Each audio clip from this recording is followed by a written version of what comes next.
Coach Richardson was at the A tournament, and he wasn't really there to see me.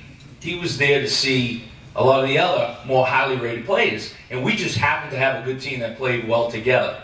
So we kept winning, and at those tournaments, if you're winning, you stay in the main court, so all the coaches can see you, and they're all lined up there. And I can remember Coach had called me in my hotel room, said he's going to be at the game tonight, and so I said, okay, yeah, no problem, that'd be good. So we played, we won. Called me the next day. He said, if I could offer you now to sign, I would. I said, okay, no problem. He said, I don't want to bring you on to be any token white guy on the team, sitting in the bench. Which I had no idea what that meant at the time. I had to call my father and says, yeah, he said I don't want to be this token white guy at the end of the bench. I don't know if that's good or not. Do I want to be that guy? So, but when I went down to Fayetteville, no, this is true. When I went down to Fayetteville, it was an Alabama game, football game, and Davor Remax takes me to the game. And so we went up in the stands, and there was this one guy I can remember, he had this Alabama t-shirt on. And it was, kickoff with a matter of like 2 minutes. This dude had blood running down his nose and blood all over his Alabama t-shirt because somebody had beat him up right up there in the stands. I said, yeah, I know this is the place I want to be at. This is exactly where I want to go. And then, just to finish it up, so we go to Coach Richardson's condo after, down near the golf course. And anybody who's ever been to his place, his ranch, they always had so much food, tons of food.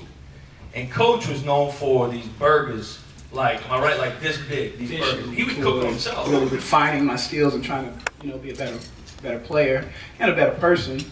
And I kind of moved through that process following, the footsteps of Sidney Moncrief. They named the gym over after him at one point. So I had to, it was a lot to just look up to and live up to. So I had some great players around me too.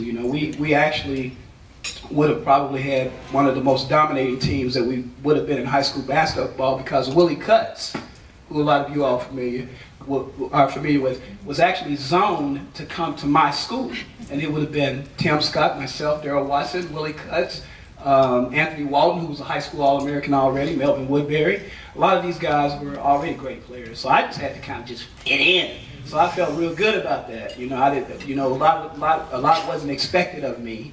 I think in that sense when I first started, and it allowed me to develop and really move along the way Coach Elders at the time wanted me to. Well, in the process of me, by the time I got to my senior year, we had been to 4 straight conference tournament championships, 4 straight state championships.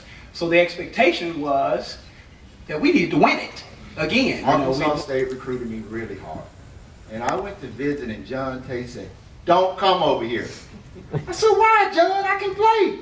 He said, Coach Cat don't play brothers at God. I said, oh, I'm glad you told me.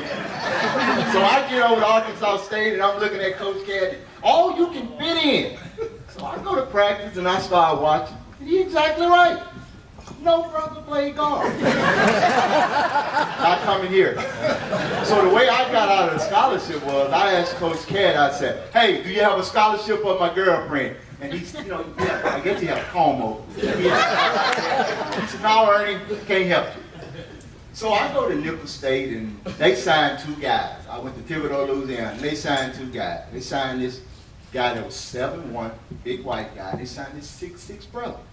So we practicing, and I said, Coach, what was y'all record last year? He said, we was 8-22. I said, 22-8? He said, no, we won 8 games, lost 22. I said, I got to get out of here. So I go back to my dorm that night, and I'm laying in the bed, and I said, God got somewhere better for me. I've never been a part of a losing program. So I called my mom, who was a big lady. My dad's a short man, very short man. And I said, Mom, I'm coming home. She said, for what? I said, Mom, I don't want to go to school here. She said, baby, there's nothing here in Wapsicoppy.